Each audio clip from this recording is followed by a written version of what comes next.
اور دوسری طرف آپ چیف جسٹس سے ریلیٹڈ یا ان کی فیملی سے ریلیٹڈ جتنی بھی آڈیوز ہیں ان کو آپ لیک بھی کرواتے ہیں اور پھر کوشش کرتے ہیں کہ وہ زیادہ سے زیادہ لوگوں تک پہنچے، زیادہ سے زیادہ لوگ اس کو دیکھ سکیں۔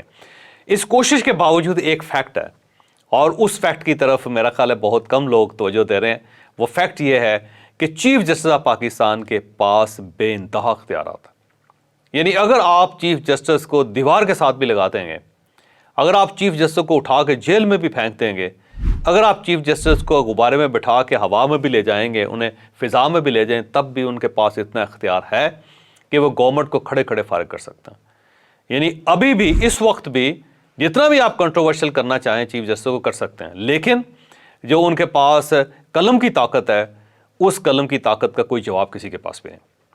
یعنی ایک اٹموسٹ پاور ہے پاکستان کے اندر، اس سے اوپر اللہ تعالیٰ ہے، نیچے چیف جسٹس ہے۔ تو یہ جو گورنمنٹ ایک پریشرائز کر رہی ہے اور اس ٹیکنیک کو استعمال کر رہی ہے، تو الٹیمیٹلی اس کا جو نتیجہ نکلے گا وہ گورنمنٹ کے خلاف ہی نکلے گا۔ تو آپ دیکھ لیں کہ اکنامکلی آپ سٹیبل نہیں ہیں، آپ پولیٹیکل سٹیبل نہیں ہیں، آپ کی پارٹی کے اندر دراڑ ہے، اور آخری جو آپ نے چوٹ کے اوپر ایک چوٹ مار لی وہ چیف جسٹس کے ساتھ آپ نے پھڈا لے لیا، آپ نے سپریم کورٹ آف پاکستان کے سامنے کھڑے ہو گئے۔ اب سوال یہ ہے کہ اگر ساری عدالت بھی آپ کے ساتھ آ جائے اور اکیلا چیف جسٹس ایک سائڈ پہ ہو، تب بھی وہ اس گورنمنٹ کو نقصان پہنچا سکتا، تب بھی اس کے خلاف کوئی ریمیڈی نہیں ہے گورنمنٹ کے پاس کہ اگر چیف جسٹس آف پاکستان توہین عدالت میں پرائم منسٹر کو بلاتے ہیں تو پرائم منسٹر انکار نہیں کر سکتے، اور اگر وہ انکار کر دیں گے یا وہ عدالت میں نہیں آئیں گے تو وہ گھر بیٹھے بیٹھے بھی فارغ ہو سکتے ہیں۔ سپریم کورٹ آف پاکستان کا 3 سطری ایک آرڈر ہوگا، اور اس آرڈر کے بعد پرائم منسٹر نہیں رہے، اور آپ کو اس آرڈر کو انڈو کرنے کے لیے دوبارہ اس چیف جسٹس کے ریٹائر ہونے کا انتظار کرنا پڑے گا، پھر اس چیف جسٹس کی ریٹائرمنٹ کے بعد پھر ایک بینچ بنانا پڑے گا، اور اس بینچ کے سامنے آپ کو منتیں کر کے اس کیس کو یا اس فیصلے کو آپ کو ریجیکٹ کروانا پڑے گا، اس میں سے نیا راستہ نکالنا پڑے گا۔ اس کے علاوہ کوئی راستہ نہیں ہے، کیونکہ اگلے 4 مہینے تک اگر چیف جسٹس ہیں تو آپ روزانہ بھی اگر سپریم کورٹ آف پاکستان چلے جائیں، آپ وہاں پہ ٹینک لے کے بھی پہنچ جائیں، تب بھی یہ فیصلہ رہے گا، اس فیصلے کو تبدیل نہیں کیا جا سکے۔ یہ ایک فیکٹ ہے۔ تو میرا خیال یہ ہے کہ گورنمنٹ جو ہے وہ مشکل میں پھنستی چلی جا رہی ہے۔ 27 اپریل سے مجھے یوں لگتا ہے کہ اس گورنمنٹ کے خلاف کارروائی سٹارٹ ہو جائے گی، اور اس میں میاں شہباز شریف صاحب وزیر اعظم جو ہیں ان کے خلاف کارروائی کا باقاعدہ آغاز ہو جائے گا، اور انہیں اس سارے معاملے میں نقصان پہنچے گا۔ اب گورنمنٹ کا خیال یہ تھا کہ ہمیں ظاہر فوج کی طرف سے، اسٹیبلشمنٹ کی طرف سے سپورٹ مل رہی ہے، اور وہ سپورٹ ملتی رہے گی، لیکن کل جب D G I S P R کی ایک پریس کانفرنس ہوئی اور اس میں انہوں نے اپنے آپ کو نیوٹرل ثابت کر دیا، انہوں نے بتا دیا کہ ہماری کوئی فیورٹ سیاسی جماعت نہیں ہے، تو اس سے بھی ایک سگنل گیا ہے کہ ضروری نہیں ہے کہ عدالت سے اس گورنمنٹ کو بچایا جا سکے۔ اب D G I S P R نے کہا کیا تھا، میں چاہتا ہوں کہ آپ اس کو سن لیں، اور اس کے بعد پھر ہم آگے اس تجزیے کو بڑھائیں گے۔ چیف آف آرمی اسٹاف جناب عاصم منیر اس بات کا اعادہ کرتے ہیں کہ جو طاقت ہے، اصل طاقت کا جو محور ہے اور جو مرکز ہے وہ عوام پاکستان ہے، اور جہاں تک سیاست کا تعلق ہے، پاکستان کی جو فوج ہے وہ ایک قومی فوج ہے۔ ہمارے لیے تمام سیاستدان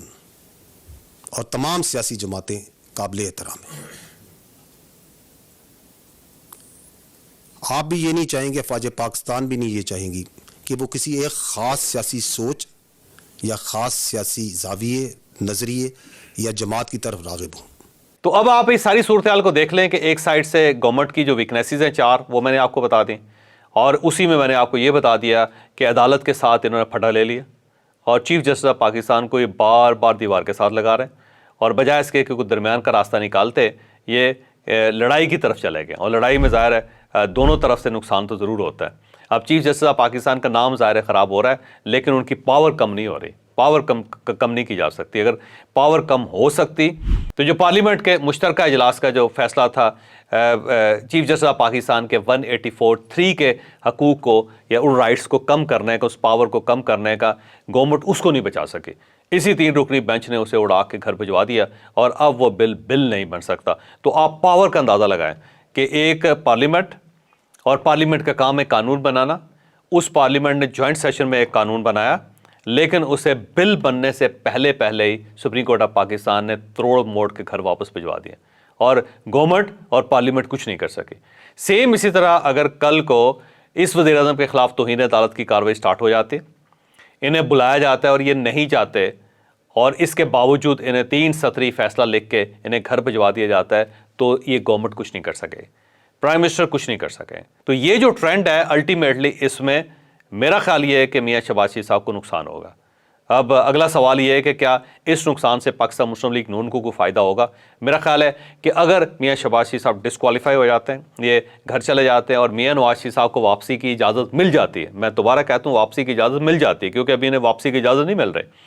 اور اگر وہ واپس آ جاتے ہیں اور پھر وہ مریم نواز صاحبہ کے ساتھ کمپین کرتے ہیں تو پھر شاید پاکستان مسلم لیگ نون کو کوئی فائدہ ہو جائے. لیکن اگر میاں شہباز شریف صاحب یہاں سے فارغ ہو جاتے ہیں اور میاں نواز شریف صاحب لندن میں رہتے ہیں، وہ پاکستان واپس نہیں آتے، تو پھر پاکستان مسلم لیگ نون کو شدید نقصان پہنچے گا. پھر یہ پولیٹیکلی آلموسٹ آپ اندازہ لگائیے کہ پولیٹیکلی ڈیڈ ہونے کے قریب پہنچ جائے گی. تو اس میدان میں سے جو بڑا کھلاڑی تھا اس کو سائڈ پہ کر کے باقی کھلاڑیوں کے حوالے میدان کر دیا گیا، تو اس کا جو نتیجہ نکلنا ہے وہ آپ کے سامنے ہے. تو اگر میاں شہباز شریف صاحب ڈسکوالیفائی ہو جاتے ہیں،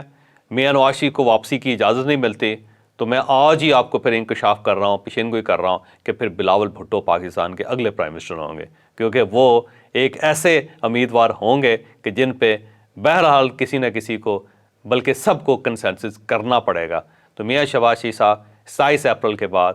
ان کے خلاف کارروائی کا آغاز ہو رہا ہے، اور بلاول بھٹو روزانہ کی بنیاد پہ آپ کو کامیاب ہوتے ہوئے نظر آئیں گے اس کے بعد.